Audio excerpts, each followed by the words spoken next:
ignition locks, 3-2 beer, just the existence of Uber and Lyft. As a Minnesotan, I remember very clearly the pilgrimage that we all used to take on Sundays to go across the bridge to Wisconsin to get our beer because they did not allow Sunday sales in Minnesota.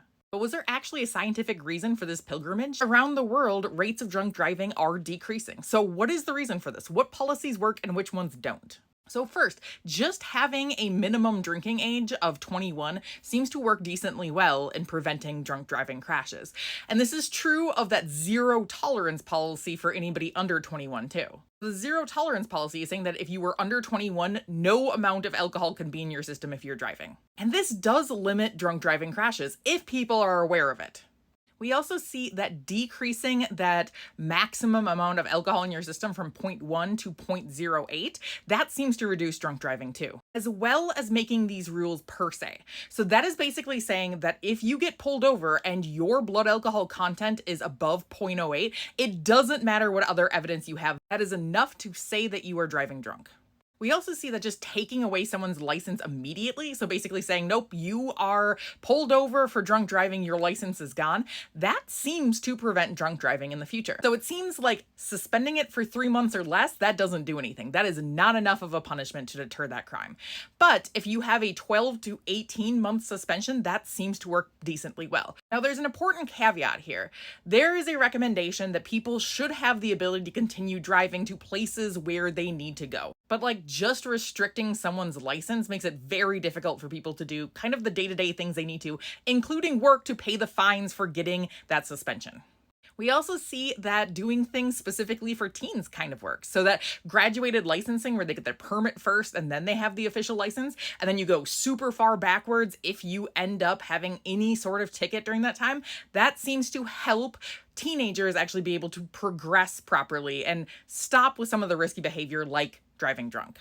Another thing that works, just getting rid of all the drive-through liquor stores, which y'all, who thought this was a good idea in the first place? So there are stores out there, if you are not in a state that has them, where you can just drive through and basically pick up your alcohol via drive-through window.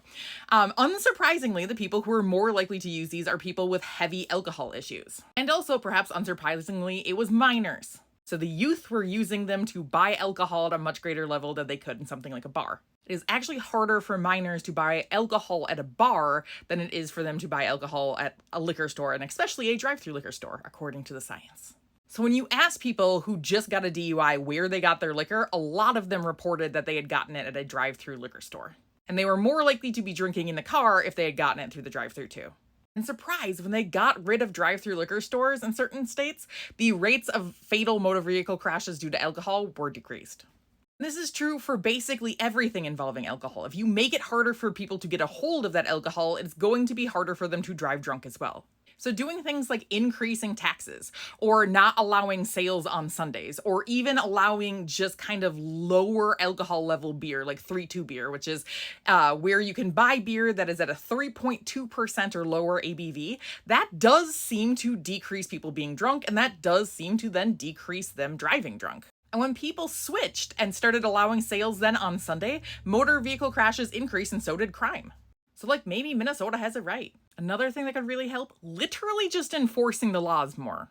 According to the literature, only about 1 in every 300 to 1,000 drunk driving trips leads to an arrest, which is way too low. So countries like Australia have put together really stringent checkpoints. So in Australia, basically they pulled over every 1 in 3 people and then just checked them to see if they were driving drunk. So you can't force somebody in the US to blow into a breathalyzer without probable cause, but they can do things like test the air in front of you to see if it contains alcohol. It's a weird little loophole that people use, and they find that that actually does help determine who is drunk driving. This is true for open container laws too. We see that it could work if you actually enforced it.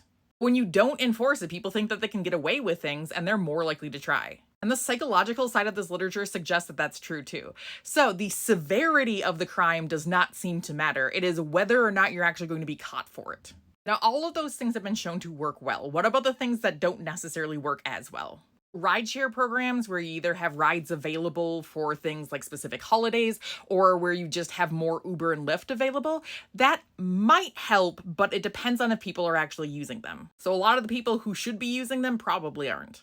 What about treating servers better to make sure that they're not over serving? Well, it doesn't seem like that works that well either. It might work if you did it consistently and thoroughly enough, but that's not going to happen in restaurants anytime soon. And what about things like mass media programs or like MAD? Well, in general, we don't have good evidence to say that they work. Now, that is potentially not a problem about the actual program. So we do see that MAD leads to a lot of like these legal changes that we've talked about, which do help decrease drunk driving.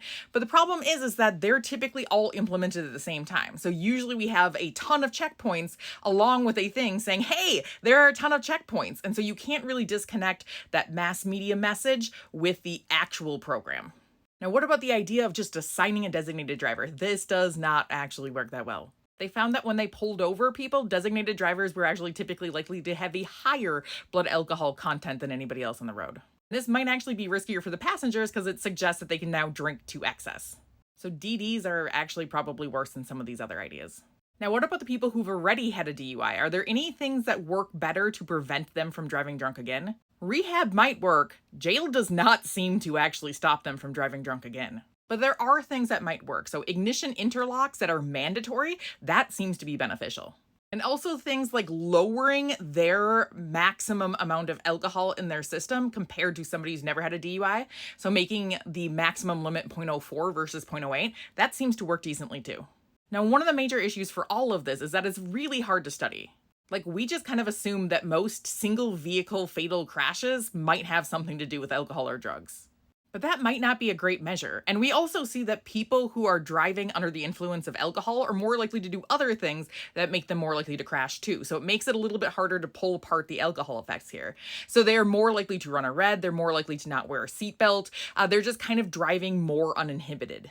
Most of these things take years to see the effects, on average about 6 years after you implement the policy. And we as humans will evolve. So if you create checkpoints during the night, people will start to day drink. They removed drive-through liquor stores, but just allowed people to park and then walk up to a window, and that didn't count as drive-through anymore. And we're in a new world, so there's a bill out there that is suggesting that auto manufacturers be required to have impaired driving protection in all vehicles automatically installed. So who knows what will happen in the future. But you can choose not to drive drunk, and you could also tell your friends that you do not approve of this. The science says that that works better than some of these other policies in some cases. Make plans for when you're going out and make sure people understand your view.